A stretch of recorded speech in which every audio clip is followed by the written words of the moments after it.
Just a word of caution, this podcast does contain material related to sexual assault, which could be upsetting to some listeners. Please make sure you're emotionally resourced and seek help from a trauma specialist or medical professional if you need it. It's hard to feel like the times are truly changing when this hearing's been proving that we can't even trust every man who's close to us to actually hear us or listen to us or believe us enough to see that adequate change isn't coming without an active measure on their part.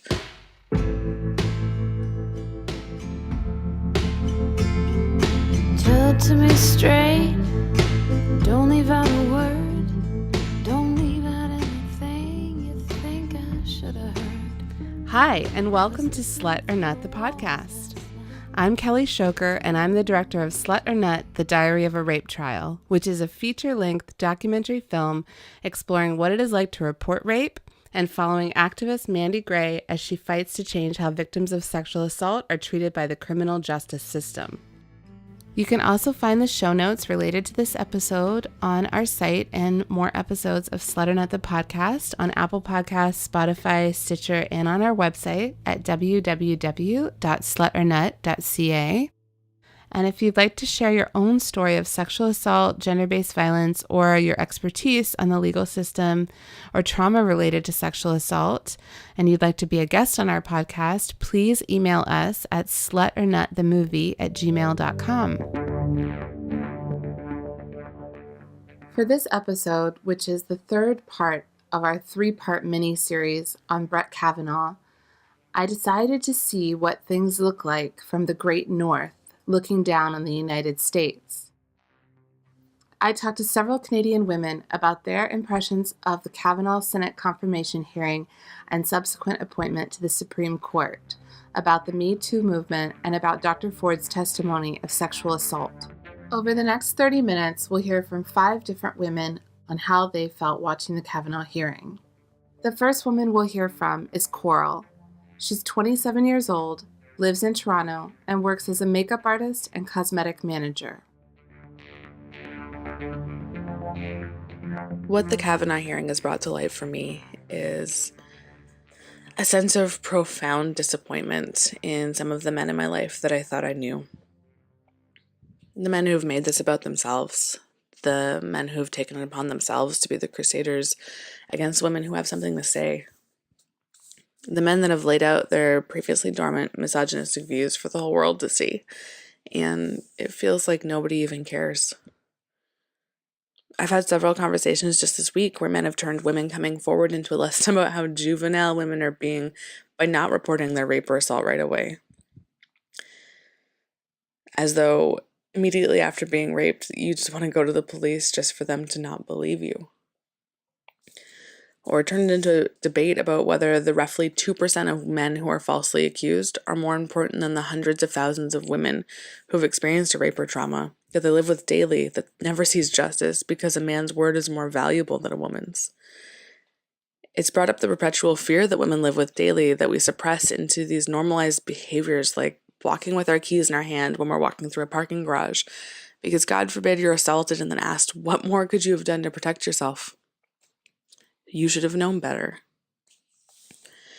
This whole Kavanaugh thing has brought men out of the woodwork who feel like they're genuinely being attacked on a personal level, rather than simply making an honest attempt to understand where women are coming from, or a perspective in life that is entirely centered around men already, and women taking the back seat and the brunt of responsibility in proving that we were assaulted in the first place. Because ultimately what they're saying is that the 2% stat of false claims makes 100% of women suspects in a false claim, when 4 out of 5 women will be assaulted in our lifetimes. It's hard to feel like the times are truly changing when this hearing's been proving that we can't even trust every man who's close to us to actually hear us or listen to us or believe us enough to see that adequate change isn't coming without an active measure on their part. Change isn't going to happen until men want to make a change. So yeah.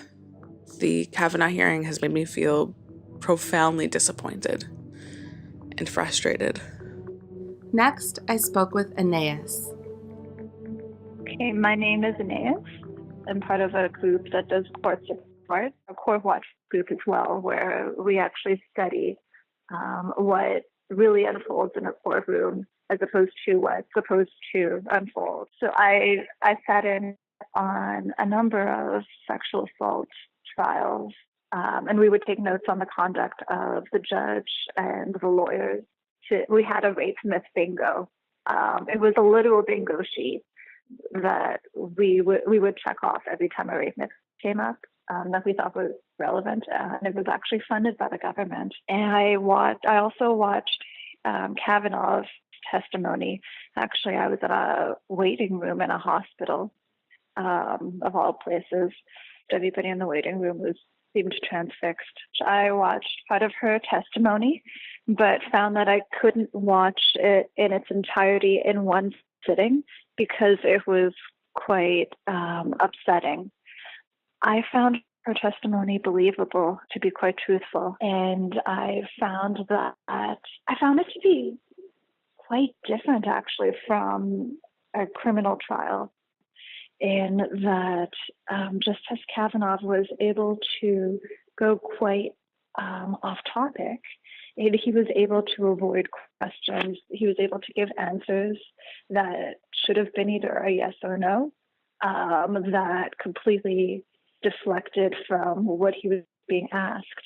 And being a judge, he should know that legally some of the things that he said are not considered an answer, and they wouldn't be accepted. But it was interesting. I think it's quite telling what kind of conduct is expected of women as opposed to what kind of conduct is allowed for men. Dr. Ford was very composed. She was very respectful, and her answers were more complete, whereas Justice Kavanaugh, he spoke over the person who was questioning him, and he actually mansplained to her at one point. If a witness who was being cross-examined for having been sexually assaulted, behaved in the way that he did, she would probably not be considered a credible witness, or at least would be told to behave herself under threat of being removed from the court. And I've actually witnessed that. Another thing that I think is important is that one of the redirects that he used was acting as if a great injustice had been done to him by making him wait, 10 days for this hearing, when he said that he was ready to answer to the allegations immediately. He went on about that for quite a while, and I thought that was really something. And the reason why I think that's so interesting is because as a judge, he should know that the court system and government systems, and with every bureaucracy, there are a lot of moving parts, and so things take time. If this was a criminal court proceeding, you would probably have to wait several months to a year for this hearing. Being a judge, he should know that. So the fact that he believed that 10 days was not a sufficient fast track for him showed his privilege and showed that he has a sense of entitlement, whether he's aware of it or not. I think that's also one of the other major reasons it's not talked about why a lot of survivors don't report their sexual assault is because it takes so much time. They have to put their lives on hold, often for years. And it takes time away from their family, from their career. They don't get paid for that time as well, the time that they spend in court, or the time they spend preparing, or the time that they spend rebuilding after that.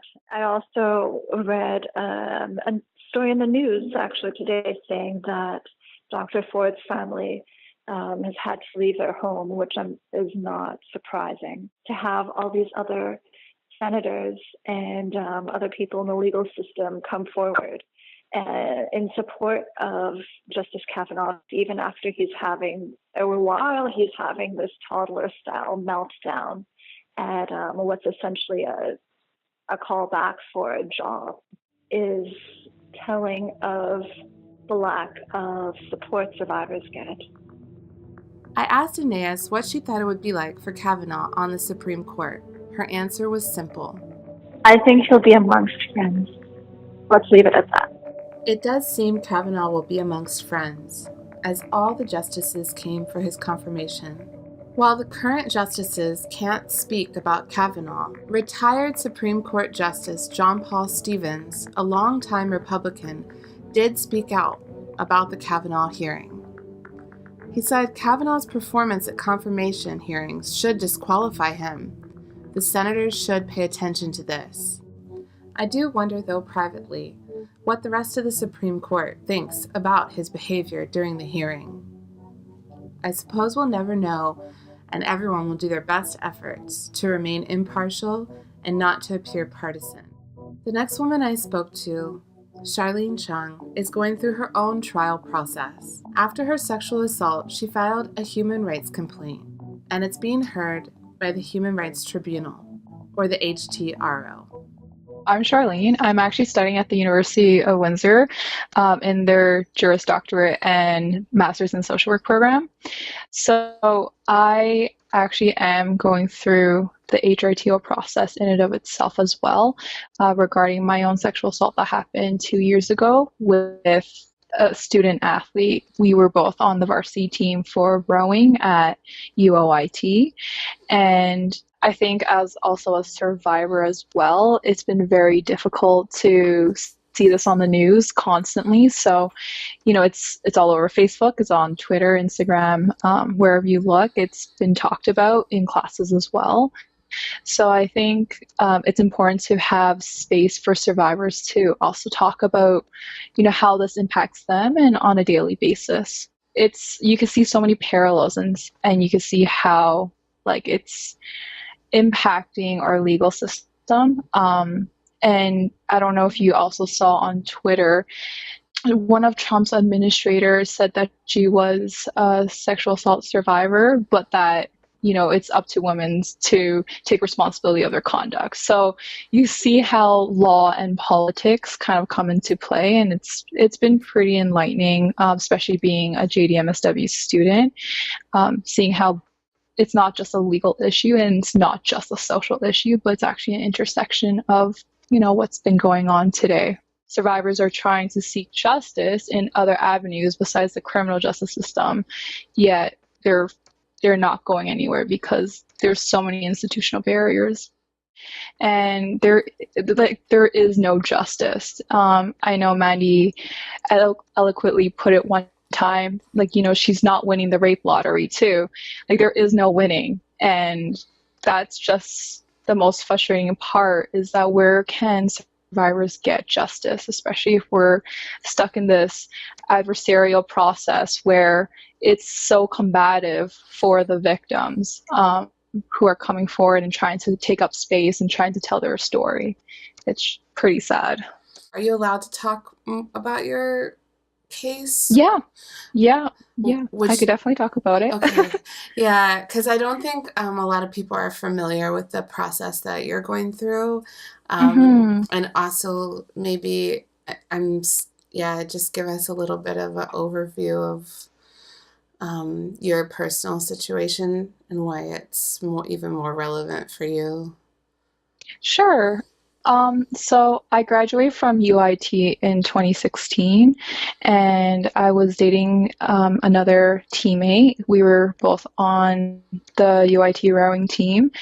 And one night when we were in Windsor, because I was trying to look for some housing, apartments for my time, when I got into law school, for the upcoming September, we went back to the hotel and we drank.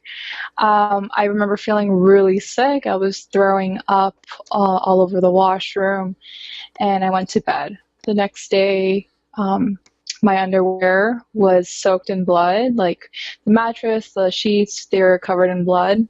He ended up admitting to doing it. Yeah. I have a text message on Facebook with his name that says, I'm sorry, what I did was wrong.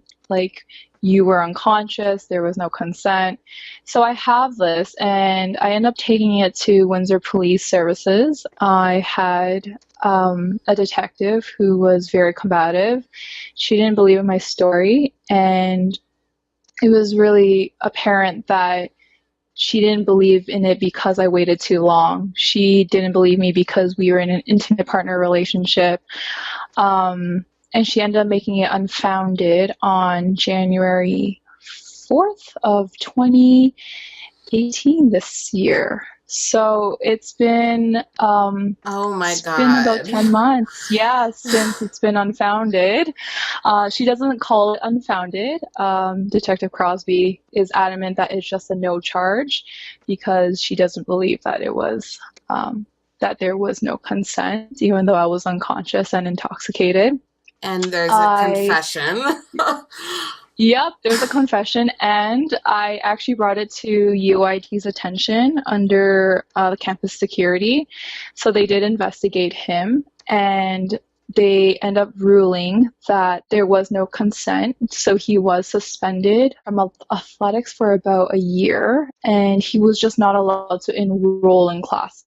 And he was supposed to write a 2,000-word essay on safe communities and sexual relationships, something to that effect of, like, you know what, no means no, yes means yes kind of thing. They decided an essay would be a valid punishment. I requested to read this essay. They have declined to give me this essay, citing FIPA. So I don't know if he actually wrote this essay. I'm giving them the benefit of doubt that he followed through with his sanctions, but I don't think, I think that was a slap on the wrist. I don't think an essay is going to do anything.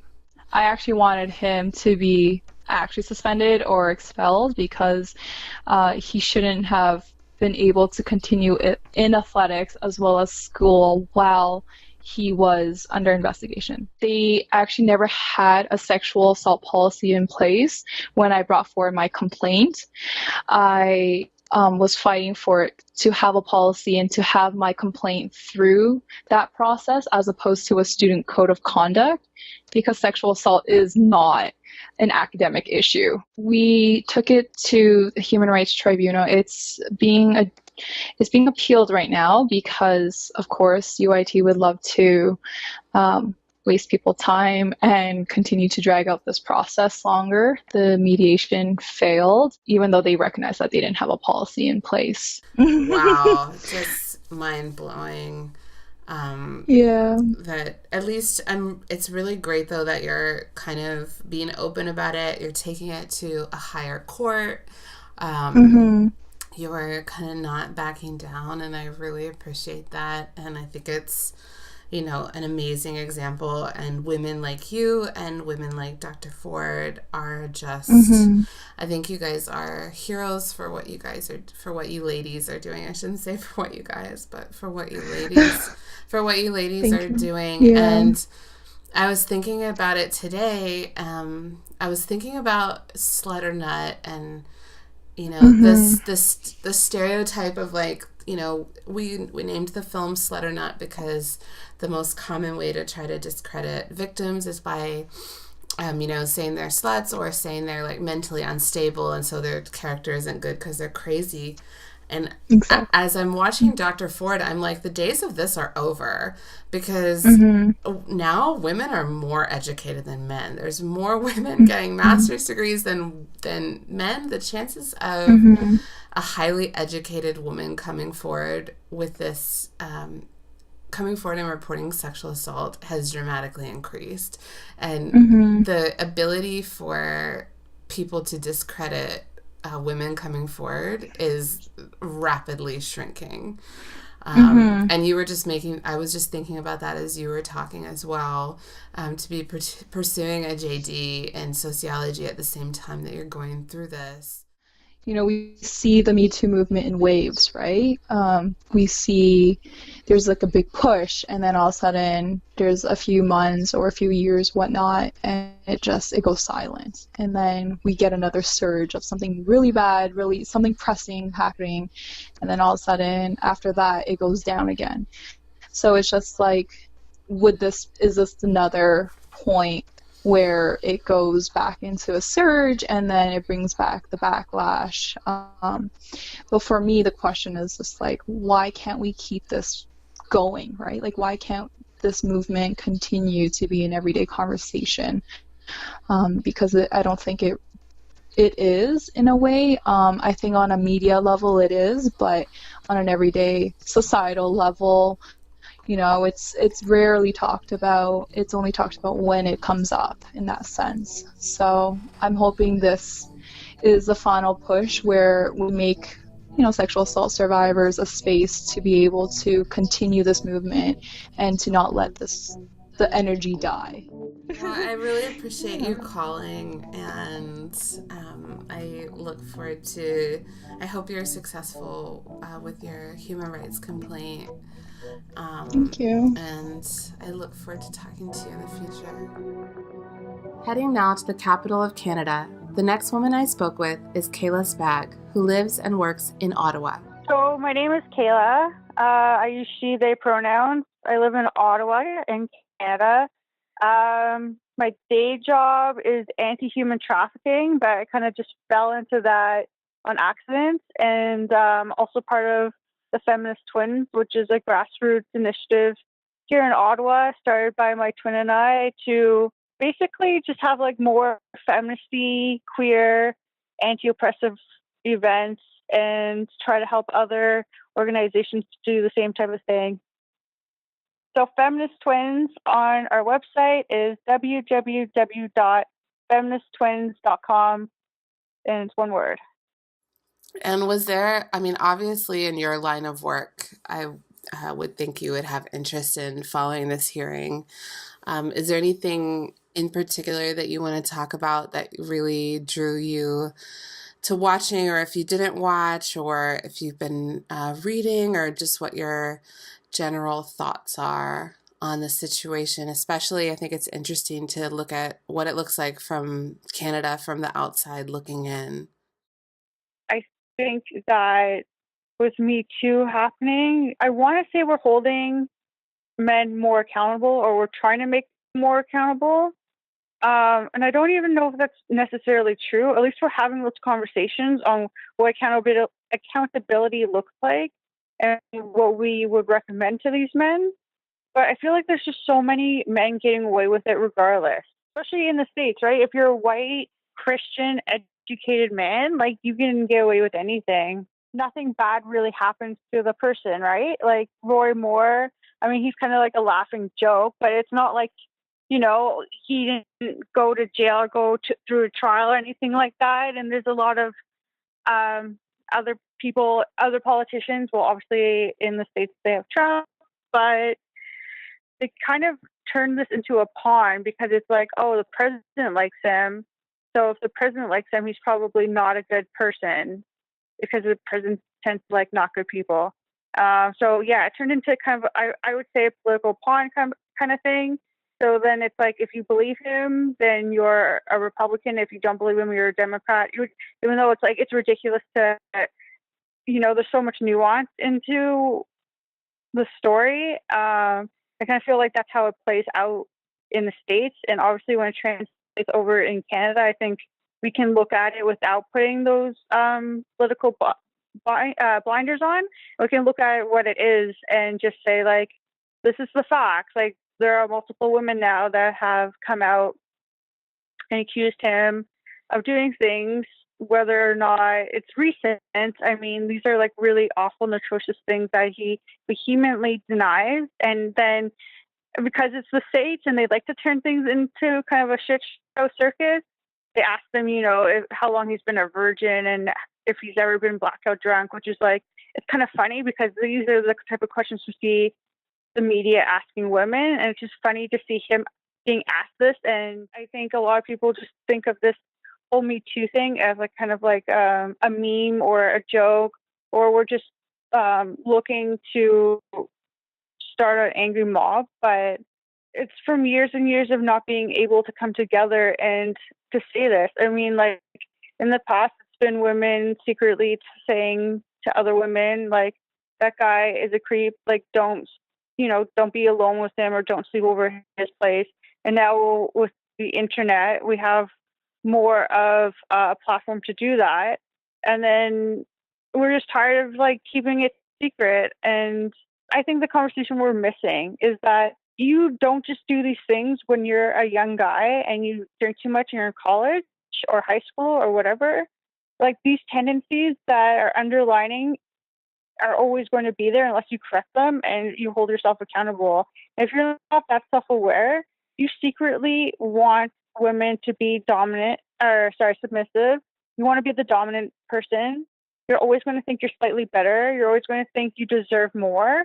And these attitudes are always going to come out in one way or another. And this is why I really wish we had more conversations about, it doesn't matter the time of year or the times that go by. It's just, what are we doing to be more self-aware, even if something happened last year, last month, yesterday? I think about people in my life people who are no longer in my life because I needed them to help me in a situation where I was sexually assaulted and they knew about it, and they were authoritarian figures that could have helped me and chose not to. And I also think about the men in my past that have harmed me, and I do think about one of them in particular, he really wanted me to accept his apology, and I really think it was an empty apology because of this. He thought that one day, when he least expected it, I'm going to come out of the woods and just trying to slander him or something. I think that's what he thinks I'm going to do. And so he really wanted me to accept his apology, but I don't think it was a good apology. So that kind of hits close to home too, because people out there who are watching the news, who are men, who think about holy shit, when I was young or even now, did I do these things? Was I shitty to women? Did I take advantage of women that are drunk, or did I overpower them with my friends and that sort of thing? And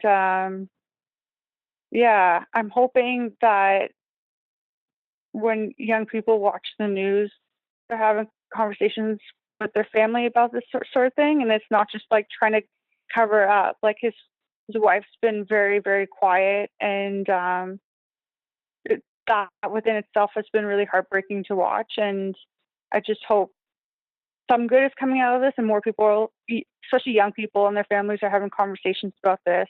I don't know. I'm still waiting for more accountability. I'm still waiting for a breakthrough moment where it's we actually, Me Too. Me Too turns into justice now or something. I don't know. But I think, maybe we do need to strike 24 hours like Iceland did in 1975. I think that it's going to affect midterms, and more women are getting into elections, whether it be, in their city or state or province, depending on whether they are, because of Trump. So I think that momentum is going to keep building. We can't just take a back seat to this. We have to stand for ourselves. I'm sorry that you had to also experience an assault, and I'm even more sorry that authority figures in your life didn't protect you or help you after the fact. But I think you're right. I think the men at home watching this and questioning their own actions are feeling the fear right now. And that's the feeling they should be feeling. And there's some that might be questioning, and there's some that know for certain that they did something wrong. And I'm glad that those men are feeling that anxiety and feeling that fear, because that's the feeling that those are the feelings that they no doubt left their victims with. Anxiety and fear. Absolutely. Well, thank you so much, and I hope to talk to you soon. Thanks for having me. To end this episode, the co-producer of this podcast and also the subject of the documentary Slut or Nut: The Diary of a Rape Trial, Mandi Gray, has sent in a feminist rant on her feelings around Brett Kavanaugh. Let's listen now. I was traveling, and everyone on the airplane, on the transit to the airport, everyone was talking about it. And that just demonstrates how big this is, and that it is speaking to a larger international audience that impacts people beyond just the United States. Of course, it has a differential impact for those within the United States, but it is having a profound impact here in Canada. The hypocrisy of it is what's really getting under my skin, and that's what hurts the most. People keep framing this as like a Republican issue, that of course the Republicans believe her, they just don't care. Newsflash, that's common logic. So you know how often people will say to me that insert their boyfriend, mom, friend, professor, believes my version of events. They just don't think what happened to me was sexual assault or could have really any impact on me, or what's the big deal. And this isn't from conservatives or Republicans. This is from like so-called progressives and liberals. So I think really framing this as a like, oh, of course the Republicans responded in this way. No. It's not just Republicans. It's all your liberal favorites. It's Margaret Atwood. There are so many people that have this frame of mind, and it's because of the larger ideas about what sexual assault looks like and what constitutes a legitimate sexual assault and what does not. It's not about partisan politics at all. Like, this is just rape culture. It doesn't matter where it happens. Look at, you know, Time's Up in Hollywood. Look at what's happening on campus. So it's really easy to support and believe people when it benefits you in terms of there's no actual real consequence for supporting these people. Yet when it comes down to people being accused within your own social circle, there's very often little support, especially with people with power. And why this speaks to the hypocrisy of it all is like just a few months ago, Margaret Atwood had a full op-ed in the Globe and Mail talking about the need for due process because one of her colleagues has been accused of sexual assault. Margaret Atwood has been absolutely awful to the women that have come forward in a case at UBC. She hasn't supported women that within her own community, yet jumps on the opportunity when she doesn't know the people involved, which is so typical of this hashtag I Believe Survivors movement. It feels so good to tweet all the Canadian feminists who have been awful to me, who have been awful to my friends, and who are now tweeting like, believe her, and like, this is so important that we listen to her. And these are the same feminists that have either actively discredited my friends or do fuck all to actually eradicate sexual violence in their own communities. Could you imagine if Margaret Atwood supported the women at UBC? How much her cultural capital could have supported them, yet she chooses to strategically only support women that aren't known to her. Then after that is this like drawing of Lady Justice, the Bruce McKinnon. I just don't find it provocative at all. I mean, I'm so tired of male artists sexualizing or depicting violence against women and calling it provocative. Like, we've seen these imagery since the dawn of time. I don't think it's empowering for women. In fact, it's incredibly disempowering. It recreates the experience that so many of us have of sexual violence. I would much prefer to see imagery of like women speaking out and speaking back and fighting back, because that's just exactly what's happening right now. And another side of the spectrum is the dudes, primarily dudes, not all dudes, but hashtag not all men. Also a lot of women who are just like have such an obsession with due process, and the only knowledge they have of the legal system is maybe they watched a Jordan Peterson video, and Jordan Peterson doesn't have a law degree. He's a psychologist and a discredited one at that. Or they've been watching like Fox News and all of a sudden think they're experts on the issues when in fact they are not.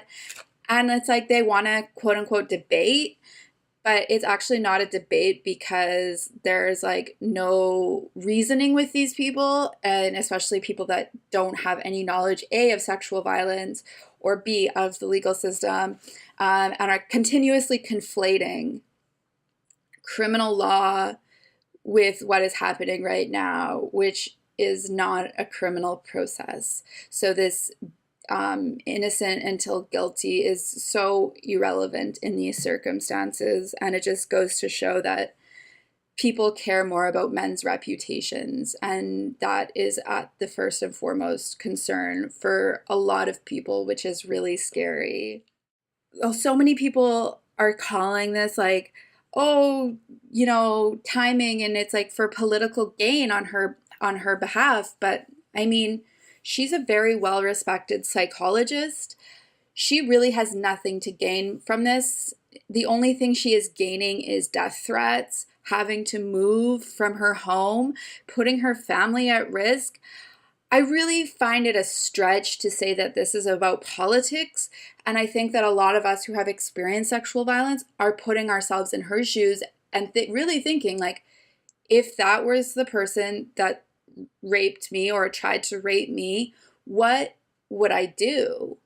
And although maybe the stakes aren't as high in a majority of cases, I see this time and time again, is that people come forward with information because they don't want any more victims. And it's really to protect others. And they are under the impression that if they come forward, maybe their story can corroborate other evidence.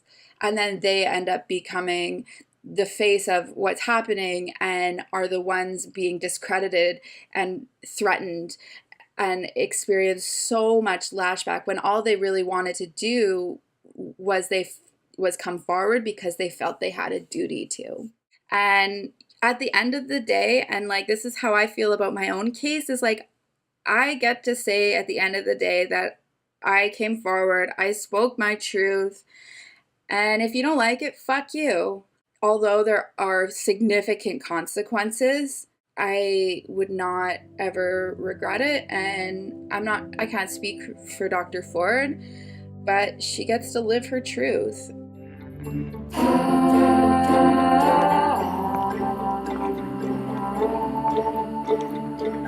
You don't know anyone, smile, smile, smile. You can also follow us on Twitter, Facebook, and Instagram at @SlutterNutTheMovie. And please subscribe to our YouTube channel where these podcasts will also be posted. Thank you for listening.